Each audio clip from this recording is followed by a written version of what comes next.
Emotions और feelings हर इंसान के लिए पर्सनल है। वैसे तो वो प्योरली सब्जेक्टिव लगते हैं, लेकिन इनका कॉम्प्लेक्स नेचर इन्हें बड़ा मिस्टीरियस बनाता है। तो समझने की कोशिश करेंगे द मामोस्ते के इस एपिसोड में, द साइकोलॉजी ऑफ इमोशंस। तो वीडियो को एंड तक ज़रूर देखना। चैनल पे नए हो तो सब्सक्राइब करो और बेल आइकन को भी दबा दो, जिससे तुम कोई भी वीडियो नोटिफिकेशन मिस ना करो। पिछले 30 सालों में बहुत सारी स्टडीज़ हुई हैं इमोशंस को बेहतर तरीके से समझने के लिए। एवोल्यूशनरी साइंटिस्ट्स ने भी इस क्वेश्चन को सामने रखा है कि क्या पर्पज़ है इमोशंस का, वो कैसे हेल्प करते हैं हमें सर्वाइव और थ्राइव करने में।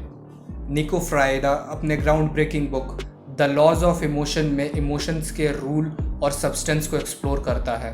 वो बताता है कि इमोशंस जो होते हैं वो बायोलॉजिकल और कॉग्निटिव प्रोसेसेस के बीच के क्रॉस रोड में एग्जिस्ट करते हैं।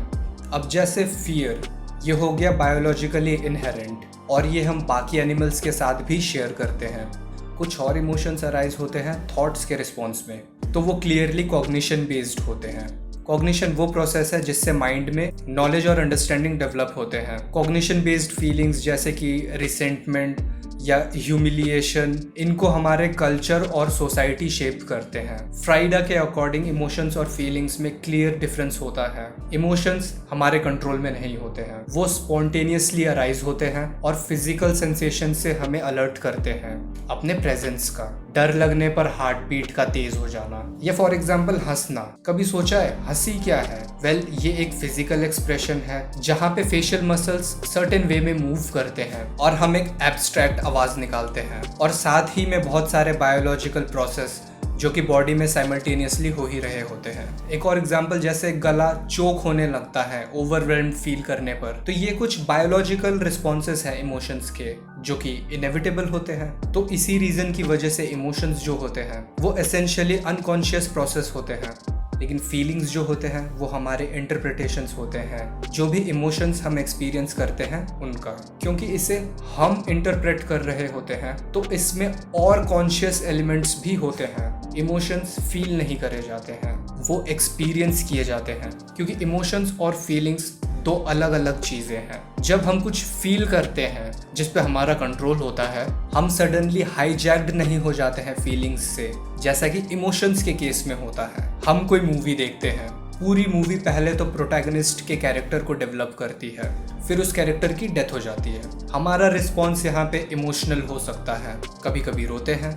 रोना क्या है? Physical expression. थोड़ी देर तक फिर हम सोचते हैं मूवी के बारे में और हम सैड फील करते हैं। फ्राइडा बताता है कि इमोशंस और फीलिंग्स अलग अलग तरीके से एक्सप्रेस किए जाते हैं। इमोशंस हमें प्रिपेयर करते हैं एक्शंस के लिए। जैसे फियर के केस में ये एक मोटिवेटिंग फोर्स होता है जो कि हमारे बॉडी को प्रिपेयर करता है कि हम भागे वहां से या फिर फाइट करें। हमारे इमोशंस को समझा या एटलीस्ट गेस किया जा सकता है हमारे बिहेवियर से।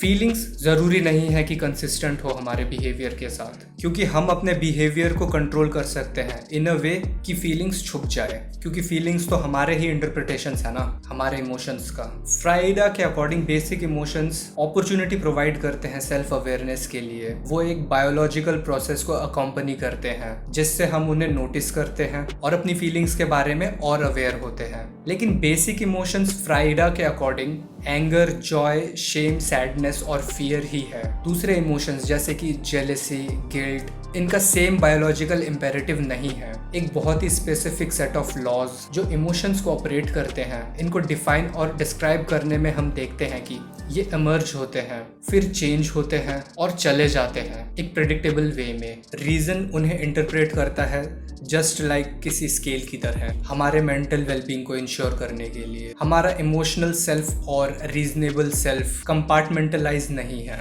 इनफैक्ट वो जितना समझ आते हैं उससे ज़्यादा ही कनेक्टेड है। हमारे अपने इमोशंस की स्टडी फैक्टर हो सकते हैं हमारे बनाए हुए चॉइसेस में, और ऑनेस्ट सेल्फ रिफ्लेक्शन के साथ सेल्फ अवेयरनेस के डीपनिंग में। हम यूजुअली कंप्लेन करते हैं कि हमारा पार्टनर हमें समझता नहीं है, बट ये क्वेश्चन पूछना भी इम्पोर्टेंट है कि हम कितना समझते हैं अपने इमोशंस को और उसके इंटरप्रिटेशंस को, फीलिंग्स को।